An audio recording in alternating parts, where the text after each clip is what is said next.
नमस्कार, आप देखना शुरू कर चुके हैं बक्सर खबर। आपके सामने जो अस्पताल में यह महिला लेटी हुई है, इसका नाम कांति देवी है।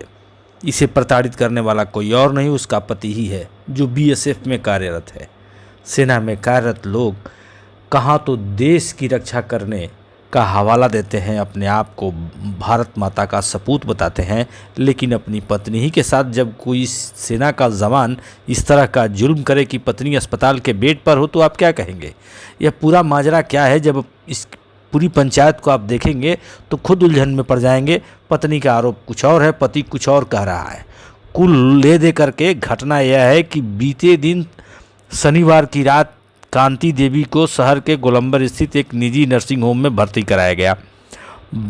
महिला की बहन ने एसपी को फ़ोन मिलाया और बताया कि उसका पति ही जहर देकर उसे मारने के फिराक में है। एसपी के आदेश पर तत्काल नगर थाने की टीम पूछताछ के लिए पहुंची। जो सामने मामला खुलकर आया वह चौंका देने वाला रहा।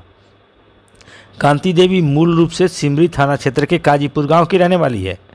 उसका विवाह सिमरी थाना क्षेत्र के ही बीगू डेरा पोस्ट नियाजीपुर के सोना यादव के साथ हुई है। 8 साल गुजर चुके हैं। उसे 3 बच्चे हैं, 1 बेटी 2 बेटे। परिवार जहां खुशहाल होना चाहिए, वहीं स्थिति ऐसी आ पड़ी है कि 8 साल बाद पत्नी पति को छोड़ने पर तैयार है और पति कह रहा है कि पत्नी ही उसे फंसा रही है। आइए हम बारी बारी से इन सब की बातें सुनते हैं। फिलहाल पीड़िता का दर्द। धमकी देते हैं कि मेरा बाप भाई परमेश्वर यादव सब डकैत है, तेरा बाप भाई आएगा तो मार देंगे, पीट देंगे। क्या मांग करती है पुलिस से आप? पुलिस से हम मांग करते हैं कि इस आदमी से हम इस आदमी से पीछा छुड़ाना चाहते हैं। ये अब सुधरेगा नहीं। हम हर एक जगह से देख चुके हैं, हर एक काम करके देख चुके हैं। क्या नाम है आपका? कांति देवी। बोले कर यहाँ पे एडमिट किए हुए, मामला क्या है? मैं लड़की कांति देवी, उसका मैं बड़ा भाई हुआ, सीआरपीएफ में कार्यरत हूँ। और इसकी शादी मैंने आज से तकरीबन 4-5 साल पहले नियाजीपुर में की थी। क्योंकि लड़का बीएसएफ में था, बैकग्राउंड कुछ नहीं था, फिर भी अमूमन आदमी की थिंकिंग ये रहती है कि लड़का अगर गवर्नमेंट एम्प्लॉय है तो आदमी सारी चीज़ें भूल जाता है और शादी उदी करने की कोशिश करता है। तो मैंने 4-5 साल पहले इससे शादी उदी की। सोचा चलो कुछ भी नहीं है तो कम से कम लड़का जॉब में गया तो इस्टेब्लिश तो कर ही जाएगा धीरे धीरे, ये सोच के हमने शादी विवाह कर दिया। शादी के तकरीबन साल भर तक ठीक चला। उसके बाद साल भर के बाद ये इनके एक मामा हैं, वो आए दोपहर में। किनके मामा थे? इनके लड़के के? लड़की के हस्बैंड के। हाँ, जिनसे शादी की, इनके मामा आए दोपहर में। बोले लड़का बाइक मांग रहा है। दहेज की मांग हो रही थी क्या? हाँ, लड़का बाइक मांग रहा है। तो उस समय एट ए टाइम मेरे पास पैसे नहीं थे, फिर भी इधर उधर से इकट्ठा करके मैंने इनको यहीं डुमराव एजेंसी से साइन बाइक निकलवा के दी। उसके बाद फिर इन्होंने प्रताड़ित किया, एक बार फिर दोबारा मारपीट किया। तो इससे अपनी सिस्टर से बात किया तो बोली भैया ऐसी बात है, सो कुछ गहना वहना दे दीजिए बना के ऐसे वैसे, कल हमको बहुत मार मारे हैं दारू वारू पी के वगैरह वगैरह।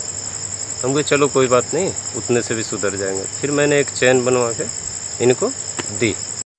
अभी आपने बारी बारी से कांति देवी पीड़िता एवं उनके भाई जो सीआरपीएफ में तैनात हैं राजेंद्र कुमार, उन दोनों की बातें सुन ली। कुल मिलाकर जब पति की बातें आप सुनेंगे तो आपको लगेगा कि कहीं न कहीं लोचा उसकी बातों से स्पष्ट उजागर होगा। जिसका नाम सोना यादव है, पोस्ट नियाजीपुर, थाना सिमरी, गांव बीगू यादव का डेरा। नहीं, अभी जो आप लेकर आए हैं इनको एडमिट किए हैं, मामला क्या है? मामला सर ये है कि इसका वो भाई है, कोई बड़ा भाई है, वो सर रिचार्ज कर दिया। तो हम कल खाना खा रहे थे तो हम बोले कि रिचार्ज कहाँ से हुआ? बोली कि भैया करवाया मेरा। हम बोले जब हम छुट्टी आए हुए हैं तो भैया से किस लिए करवाया? बस इसी पे डांटे तो ये गर्म हो गई। तो हम उनके ससुराल वाले के पास गए कि भाई वो रिचार्ज क्यों कर रहा है जब मेरे पास है तो। और ये मैटर ठीक रहा सर, शाम को घर में ठीक रही, सुबह में भी घर में खाना ठीक ठाक बनाई है। उसके बाद 10-11 बजे का टाइम है, दोनों बच्चा ट्यूशन गया और मैं छोटा बच्चा को लेकर के बाहर घूमने के लिए चला गया। तब तक बर्तन धोने वाले के पास था डिटोल का बोतल, केवाड़ी बंद करके पी करके अपना भों कर रही है। यही लोग सर बिगाड़ता है फ़ोन पे। लेकिन वो तो कह रही है कि 8 साल से प्रताड़ित कर रहे हैं। 8 साल से कर रहे हैं सर, तो हर जगह तो यही लोग बढ़ावा दे रहा है। 8 साल का वो बात झूठ है सर। हर कागज़, हर डॉक्यूमेंट्स मेरे पास है, महिला विभाग का है, कोर्ट का कागज़ है, कई थाना का कागज़ है। ये लोग हर बार इस तरह करते हैं। शादी के 2 साल के बाद से मारा पीटा जा रहा है। उसी समय से हो रहा है सर। मारा पीटा का तो कोई नामो निशान नहीं है सर। इन लोग कुछ भी ब्लेम लगाए। अभी मारपीट आप लोग यहाँ दिखा रहे हैं, वो मारपीट का नहीं है सर। वो थाना, जिस थाना को हम बुला कर लाए वो थाना देखा, इसको डांटा भी। ये किस थाने को बुलाए थे आप? कि हाँ, थाना को बुलाया था ओपी राय डेरा को। सिमरी थाना को? नहीं, और डेरा है सर, गंगोली में डेरा बोलता है ओपी राय डेरा है जी। उतना हम यहाँ रहे नहीं हैं, जानकारी नहीं है हमको। आपकी सिस्टर का शादी भी होने वाला है जी? आपकी सिस्टर का शादी भी है क्या? जी, वही देखा वाली किए, बस इन लोग अब अपना दही जोरन डालना स्टार्ट कर दिए और वो मंत्र पढ़ने लगी। इसका कई बार का भी सर विवाद है। पैसे की मांग आ रही है उसमें कि आप दहेज के लिए पैसा? नहीं, ऐसा कोई बात नहीं है। इन लोग मेरे ऊपर कई बार ब्लेम लगाए, मेरे पास डॉक्यूमेंट्स भी है सारा, लेकिन ऐसा कोई बात नहीं है सर। पैसा वैसा। कितने बच्चे हैं आपके? हमारा 2 लड़का 1 लड़की है। और क्या करते हैं आप? कौन? आप जॉब में। क्या जॉब में है? BSF में। BSF में है जी। आपका घर कहाँ है? मेरा घर नियाजीपुर है। क्या नाम है आपका? सोना यादव।